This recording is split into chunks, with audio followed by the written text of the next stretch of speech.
A paz do Senhor, amados irmãos. Amém. Uma honra, um prazer, poder estarmos aqui na aula 2 do nosso discipulado. Nós fizemos a aula inaugural e a aula 1 foi Bíblia Sagrada e vamos iniciar a aula 2. Mas antes disso, o nosso discipulado, ele é baseado na teologia sistemática, que é uma disciplina da teologia cristã que formula uma descrição ordenada, racional e coerente da fé cristã. Então, sistematiza de forma ordenada alguns tópicos, os principais tópicos da Bíblia Sagrada, de forma que nós possamos compreender. Por exemplo, a gente vai ter aula sobre conversão, nós vamos falar sobre arrependimento, nós vamos falar sobre pecado, mas geralmente isso de fato acontece quando nós entregamos a nossa vida para Jesus. Deveria ser tudo no tópico salvação, porque a salvação está tudo envolvida, há arrependimento, há o reconhecimento do pecado, há a conversão, e isso está tudo envolvido no tópico salvação.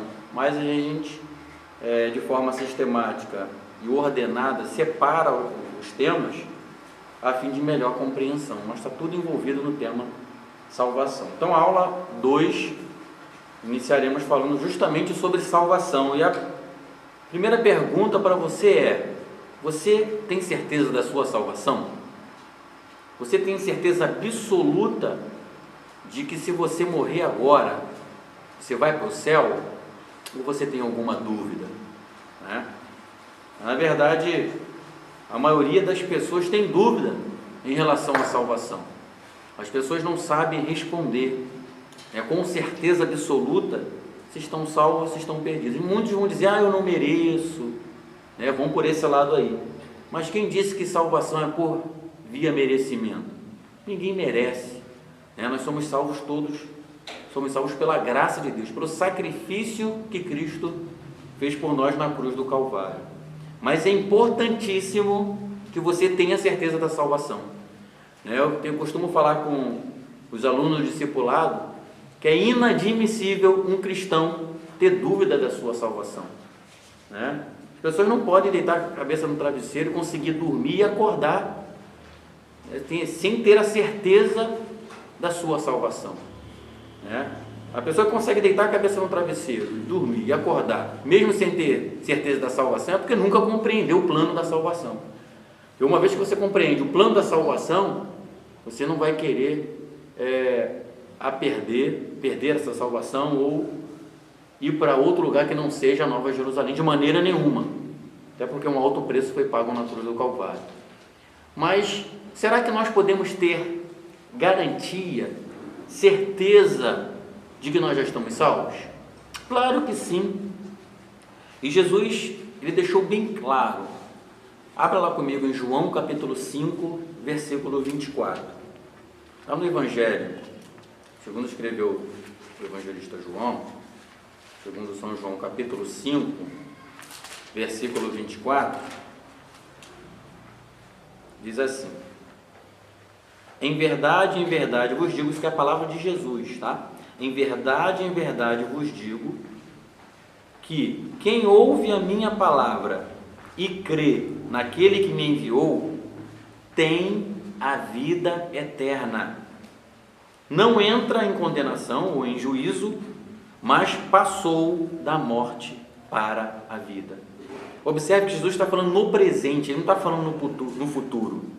Em verdade vos digo. Observe que quando uma palavra bíblica, ou um versículo bíblico se ratifica, por exemplo, em verdade, é porque Jesus está enfatizando algo de extrema importância que ele vai falar.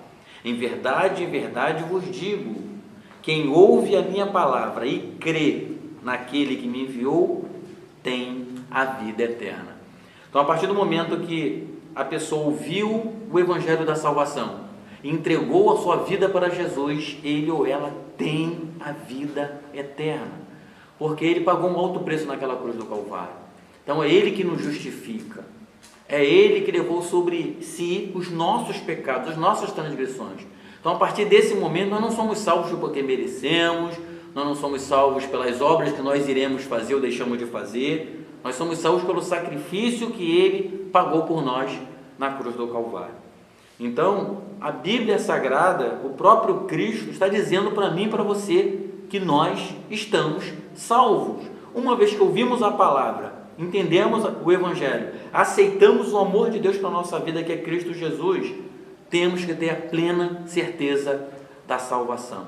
É claro que nós vamos ver a mais adiante, conforme os estudos, as lições foram passando, não é que simplesmente agora que nós estamos salvos, a gente vai ficar sentado tomando suco de laranja, não é nada disso, né? Nós temos que fazer a nossa parte sim. Ele já fez a parte dele, Cristo fez a sua parte perfeita. Nós vamos ver aqui que o sacrifício de Cristo foi um sacrifício perfeito, né? E nós não temos que fazer mais sacrifício nenhum.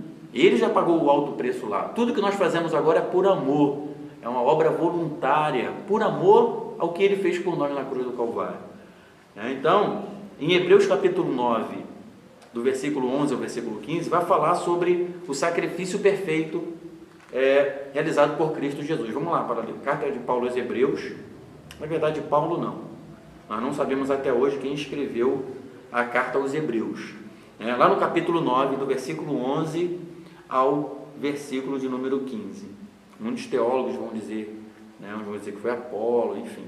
Então, nós falamos o autor aos Hebreus, capítulo 9, versículo 11 ao versículo 15, está escrito assim: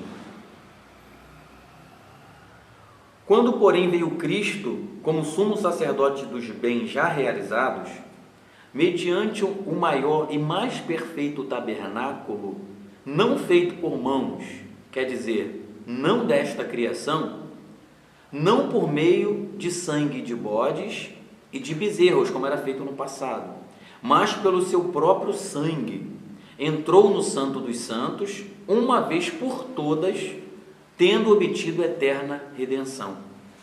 Portanto, se o sangue de bodes e de touros e a cinza de uma novilha, aspergidos sobre os contaminados, os santificam, quanto à purificação da carne, muito mais o sangue de Cristo, que pelo Espírito eterno a si mesmo se ofereceu sem mácula, sem pecado a Deus, purificará a nossa consciência de obras mortas para servirmos ao Deus vivo.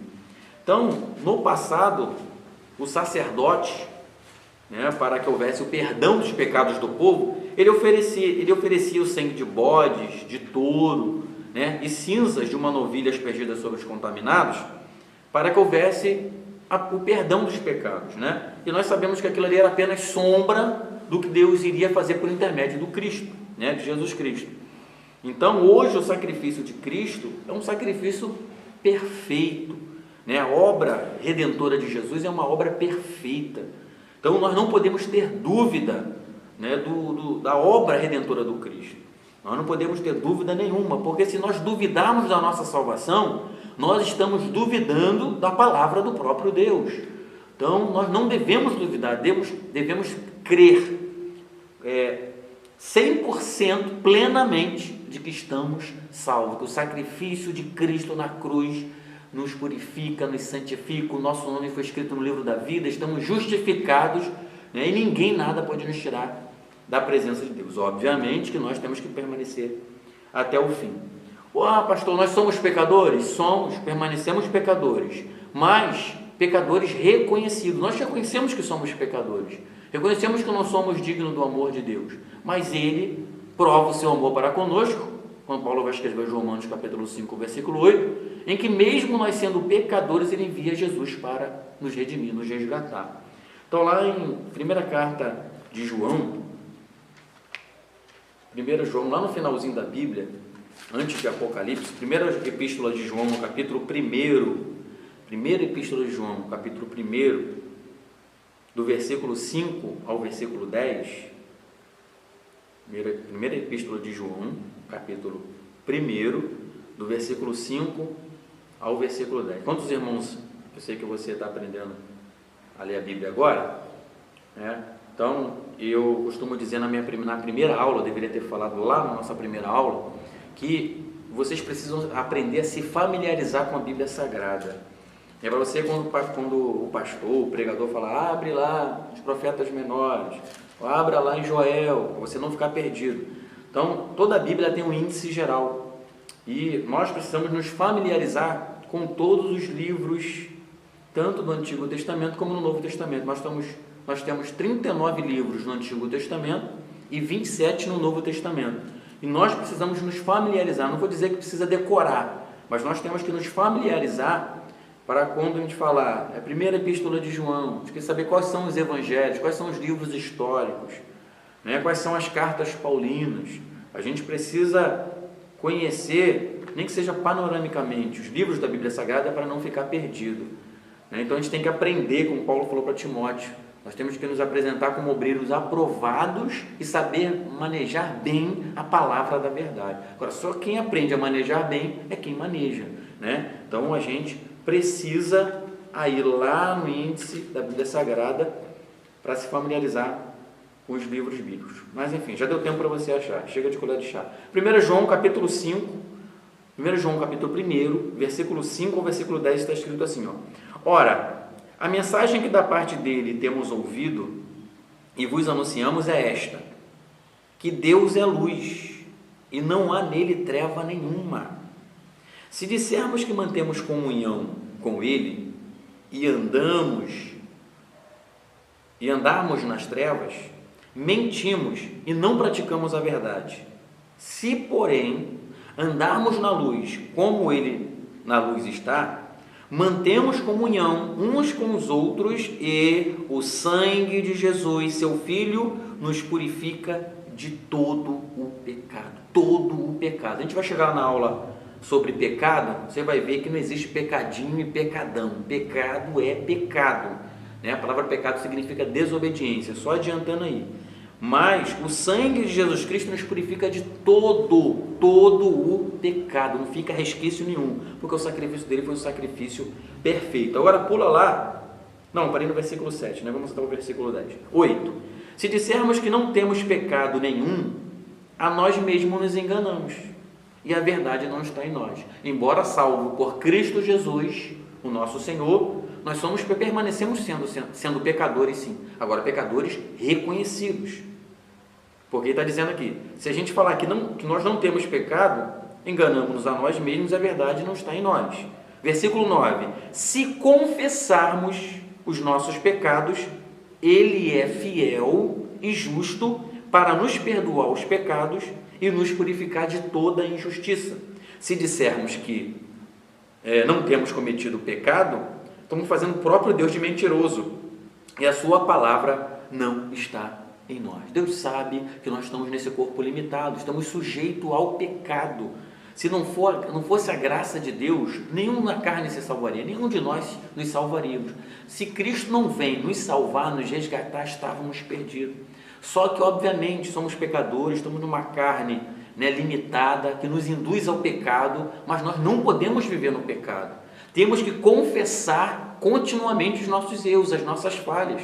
Nós não podemos continuar falhando no mesmo ponto, no mesmo erro. Nós temos que procurar, pela graça de Deus, por intermédio da ajuda do Espírito Santo, a deixar de praticar os nossos pecados, os erros, as falhas de outrora, e a cada dia procurar avançar, confessar aquele erro e bola para frente, vamos adiante, porque entramos num processo que a gente vai aprender também, que se chama santificação. A santificação é um processo, ela não ocorre de um modo imediato, no dia que a gente levantou a mão para Jesus.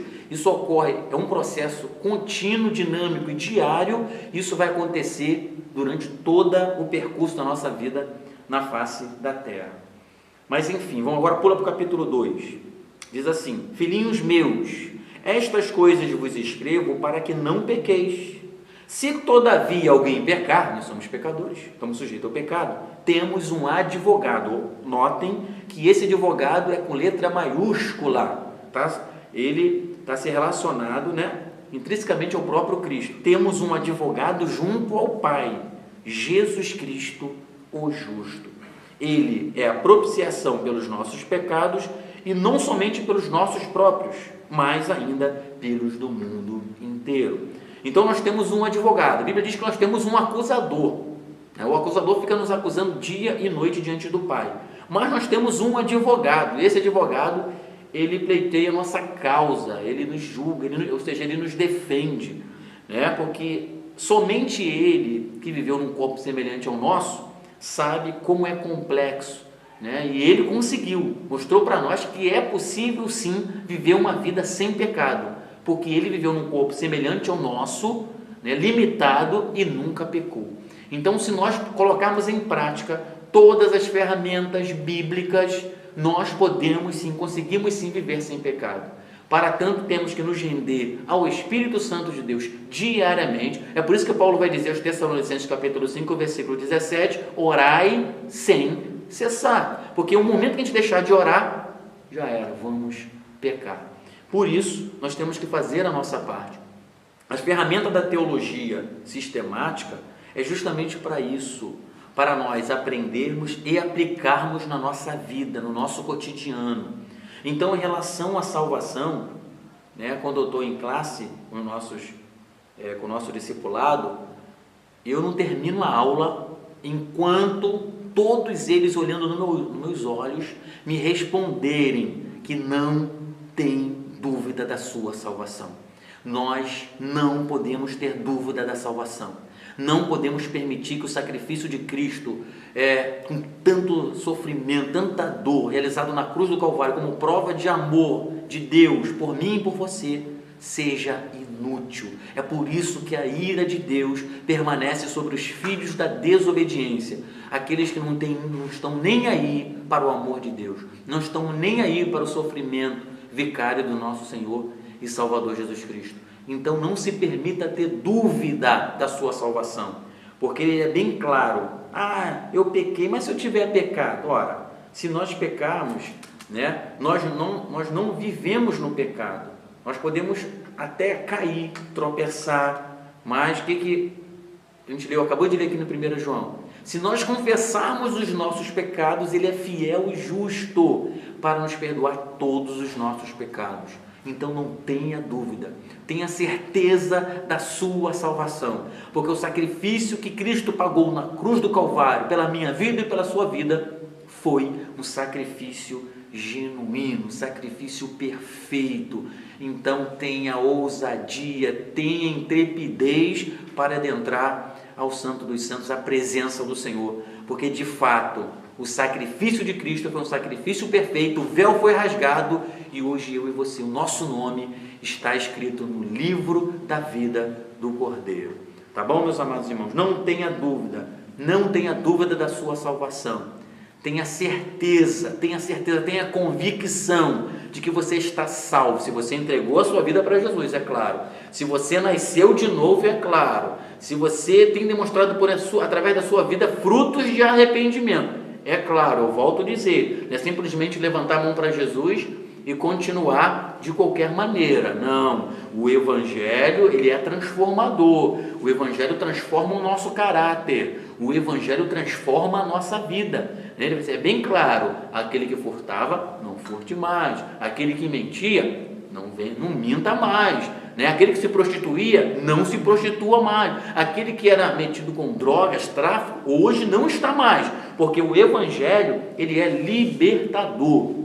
O Evangelho, ele é genuinamente transformador. Se você está em Cristo Jesus, se você levantou sua mão para Jesus, não temas. O seu nome está escrito no livro da vida e o sangue do Cordeiro nos purifica de todos os nossos pecados. Então dê aleluia aí na sua casa, glorifique o nome do Senhor por isso, porque o sacrifício do nosso Cristo foi um sacrifício perfeito. Aí sim, nós podemos deitar a nossa cabeça no travesseiro e dormir. E ainda se não acordarmos para esse mundo físico, iremos nos acordar no colo do nosso Senhor e Salvador Jesus Cristo. Amém, irmãos? Então esse é o término da aula 2 e já vamos dar início, na verdade o término da aula 2 não, vamos da aula 2, lição sobre salvação. Então vai dar tempo ainda, tem mais 10 minutos aí pela frente. Então vamos iniciar a aula sobre conversão. Nós iniciamos pelo tópico salvação, Ninguém tem mais dúvida da sua salvação, né? Todo mundo sabe que nós somos pecadores, mas o sangue do Cordeiro nos purifica de todos os pecados. Ainda que o inimigo nos acuse, não existe mais pecado, porque a Bíblia vai dizer que Deus lança no mar do esquecimento. O sangue do Cordeiro nos purifica de todos os nossos pecados, ou seja, são totalmente apagados. Próximo tópico, próximo tema, melhor dizendo, é conversão. Atos dos Apóstolos, abra comigo lá, Atos dos Apóstolos, capítulo 3, versículo de número 19. Nós vamos começar a falar sobre conversão. Observe que o tema conversão está ligado ao tema salvação, não tem como, né? Então a gente simplesmente faz essa separação por tópicos ordenados para que você possa compreender melhor o que acontece, o que aconteceu, o que acontecerá no dia que você levantar a mão para Jesus de verdade. Tem que acarretar ou acontecer a conversão genuína. Atos capítulo 3, versículo de número 19.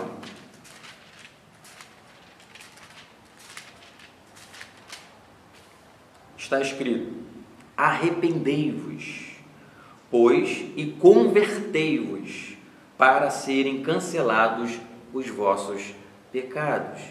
Nós vimos aqui que o sangue do Cordeiro nos purifica de todos os nossos pecados, mas todavia tem que haver conversão.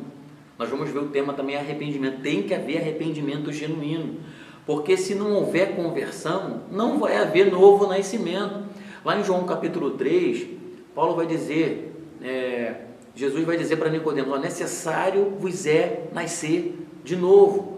Que nascimento é esse? Nicodemos não vai entender, mas eu tenho que voltar para a barriga da minha mãe? Não, Jesus está falando do novo nascimento, um nascimento espiritual que acontece no dia que nós levantamos a nossa mão para Jesus, no dia que nós nos convertemos da nossa vida pecaminosa para uma nova vida agora com Cristo.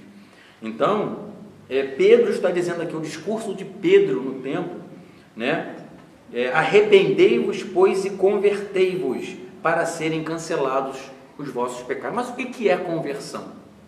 Conversão é a mudança moral pela qual o homem renuncia à sua conduta anterior, volta-se para Deus e cumpre a sua vontade. Na pregação dos profetas, conversão é abandonar o serviço dos ídolos, que leva a descuidar do serviço de Deus e da observância dos seus preceitos. Esta conversão, porém, não é obra humana, mas fruto da intervenção de Deus na vida moral do homem. Então, quando nós começamos a observar aqui, que tanto na salvação, como nesse processo, tanto na conversão, Deus ele age nessa hora, é algo sobrenatural. O homem por si só não tem condições de se converter, não tem a condição de se renunciar, fazer uma renúncia própria, mudar sua conduta por si só. A partir do momento que nós levantamos a mão para Jesus, a Bíblia diz que nós passamos a ser a morada do Espírito Santo. O próprio Deus passa a morar em nós, e a partir daí nós temos uma ajuda, um socorro sobrenatural, oriundo do próprio Deus. Deus promete que nós não vamos caminhar sozinhos. Nesse processo de mudança, esse processo de conversão, não acontece simplesmente pela nossa própria vontade, porque por nós mesmos nós não conseguimos. Nós vamos ver mais à frente aí, o conflito do apóstolo Paulo em querer fazer a vontade de Deus, mas ele não conseguia realizar. Por mais que ele se esforçava, ele não conseguia realizar, ao ponto que ele chega quase a jogar a toalha, como muitos fazem aí, quase jogar a toalha e a desistir do Evangelho. Mas é o próprio Deus que vem em nosso socorro. Por quê? Quando falamos em conversão, a vida de outrora não pode ser mais praticada, aquela conduta do velho homem, da velha mulher, a conduta principalmente na área moral, não pode continuar. A pessoa que comprava e não pagava, isso é absurdo, Tem pessoas que dizem que levantou a mão para Jesus e não paga a conta de luz. Pessoa que rouba negócio dentro do supermercado, rouba uma banana, rouba um doce, bota alguma coisa dentro, rouba roupa e diz que é cristão. Não, volto a dizer na aula 1, pessoas estão confundindo o evangélico de hoje, todo mundo é evangélico, né? Mas não há mudança de comportamento, não há uma conversão genuína, não há mudança na moral, e as pessoas estão dizendo que são cristãs, né? Não há mudança na conduta, a pessoa continua da mesma forma, roubando, né? Fazendo coisas erradas e acham que estão salvas. Aí não, né? Então Jesus, ele promete sim a certeza da salvação, uma salvação para aquele que houve a mudança de comportamento, para aqueles que de fato nasceram de novo, para aqueles que viviam uma vida contrária à vontade de Deus, né? E hoje vivem totalmente de acordo com as Sagradas Escrituras. Agora, aquela pessoa que diz que levantou a mão para Jesus, mas continua fazendo fofoca dentro da igreja, continua apontando a vida do irmão, continua jogando na telecena, né? Se é que a sua igreja permitir que você jogue na telecena, tudo bem, né? Mas nós somos wesleyano não pode jogar na telecena, não pode jogar em jogos de azar, lê lá o estatuto da nossa igreja. Então, se você não está de acordo com a Sagrada Escritura, como é que vai querer reivindicar a salvação em Cristo Jesus? Então, a salvação é para os nascidos de novo, para aqueles que entregaram a sua vida para Jesus. Então, se você não tem certeza da sua salvação, é porque você não nasceu de novo. Se você continua com as mesmas práticas de sempre, cuidado, faça uma autoanálise e vê se houve uma conversão genuína. Tem que haver comportamento. O Evangelho muda o nosso comportamento. Tá bom, meus amados irmãos? Terminamos aqui a aula 2. Que Deus vos abençoe, né? Vou colocar também lá no grupo do discipulado. E qualquer dúvida, os irmãos podem inbox e fazer qualquer tipo de pergunta. Tá bom? Estamos à disposição e que Deus abençoe. Não tenha dúvida da sua salvação, em nome de Jesus.